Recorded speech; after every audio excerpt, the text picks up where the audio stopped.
Iran અને ઇઝરાયલમાં યુદ્ધ જેવી સ્થિતિને લઈને પેટ્રોલ ડીઝલની અછતનો એક મેસેજ વાયરલ થયો હતો ગુજરાતભરમાં, જેને લઈને ગુજરાતના કોઈપણ ખૂણે જાઓ પેટ્રોલ પંપ પર આ પ્રકારના દ્રશ્યો જોવા મળતા હતા. જોકે ગઈકાલે બપોર સુધી સુરતના પેટ્રોલ પંપ પર સામાન્ય વ્યવહાર હતો, પણ બપોર બાદ લોકોની લાઈનો લાગી છે. આખી રાત સુરતના પેટ્રોલ પંપ ચાલી રહ્યા છે. સરકાર અને પોલીસ દ્વારા અવારનવાર જાહેરાત કરવામાં આવી છે કે જથ્થો પૂરતા પ્રમાણમાં છે, પણ લોકો સમજવા તૈયાર નથી અને લોકો પેટ્રોલ પંપ પર લાઈન લગાવી રહ્યા છે. જે રેગ્યુલર પેટ્રોલ ભરાવતા હતા તે હવે ટાંકી ફૂલ કરાવવા લાગ્યા છે, જેને લઈને ચોક્કસ તંત્ર એક વખત માટે દોડતું થયું છે. સુરતના કાપોદ્રા અને વરાછા વિસ્તારમાં તો પેટ્રોલ પંપમાં પેટ્રોલ પૂરું થઈ જતા પોલીસ બોલાવવી પડી હતી અને પોલીસની હાજરીમાં પેટ્રોલ પંપ બંધ કરવા પડ્યા છે. ત્યારે બીજો દિવસ છે અને દ્રશ્ય જોઈ શકાય છે. આ પ્રકારનો નજારો જોવા મળી રહ્યો છે. ખાસ કરીને પેટ્રોલ ડીઝલનો ભરપૂર સ્ટોક છે. લોકો પેટ્રોલ પંપ પર ઊભા છે. જે લોકોને જેટલું પેટ્રોલ જોઈએ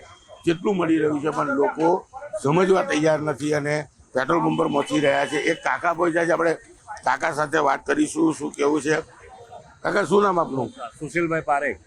પેટ્રોલ મળી રહ્યું છે તો મળી રહ્યો છે એટલે અહીંયા લાઈન બહુ છે અને આના ચાલતો નથી. આનો જો મશીન ને ચાલતી ક્રેડિટ કાર્ડ ડેબિટ કાર્ડ વાળો હવે ચાલુ થયો. લોકો સવારથી પાછા લાઈનમાં ચાલુ કરી. ના ના ના એટલી કઈ તકલીફ નથી. પેટ્રોલ તો છે સુરતમાં, એમ નથી.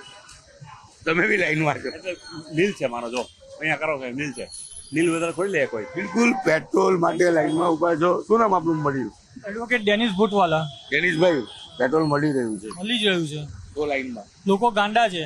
પેલું કહે ને કે પુલની ઉપર વાળો પણ જોઈએ કે નીચે ઊંધ્યું, ને નીચે વાળો જોઈએ કે ઉપર ઊંધ્યું, એના જેવું છે. આમાં તો રેગ્યુલર ભરવા આવ્યા છે તેના લાઈનમાં ઉભા રહેવું પડે છે. રેગ્યુલર આવનારા લોકોને લાઈનમાં ઉભો રહેવું પડે છે અને નજારો જોઈ શકાય છે.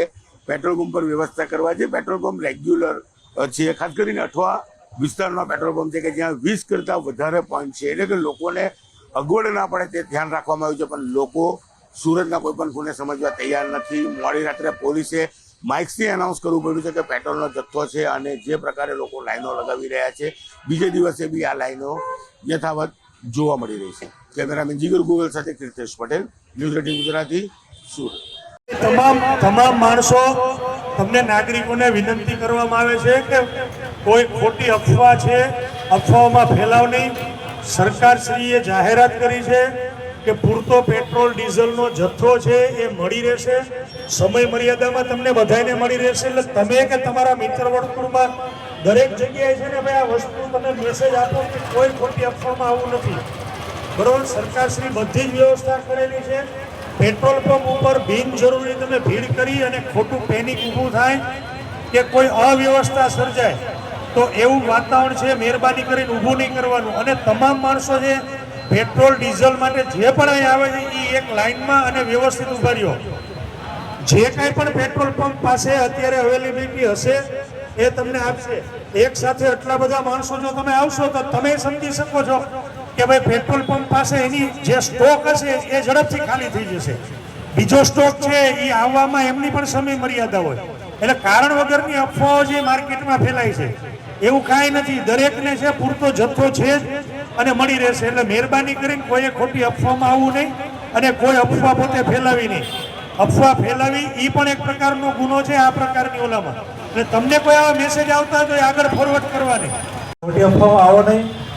સરકારશ્રીએ હાલ જ જાહેરાત કરી છે કે આપણા પાસે પૂરતી માત્રામાં જથ્થો છે. આ તમે અફવામાં આવી ખોટા ખોટા હેરાન થાવ છો, સમય બગાડો છો. તમામ નાગરિકોને છે ને અમે અપીલ કરીએ છીએ કે પૂરતા પ્રમાણમાં પેટ્રોલ ડીઝલનો જથ્થો છે એ છે જ અવેલેબલ.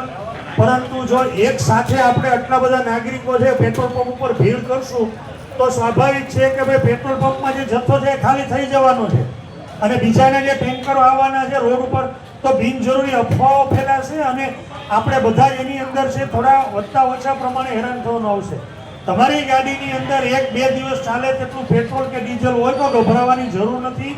બરોબર, પેટ્રોલ ડીઝલ પૂરતા પ્રમાણમાં મળી રહેશે. તમે જ્યારે પણ આવશો ત્યારે મહેરબાની કરી અને કોઈ ખોટી અફવામાં આવતા નહીં. અને તમે પોતે પણ આવા કોઈ મેસેજ આવ્યા હોય તો આગળ ત્યાં ફોરવર્ડ કરી અને અફવા ફેલાવતા નહીં.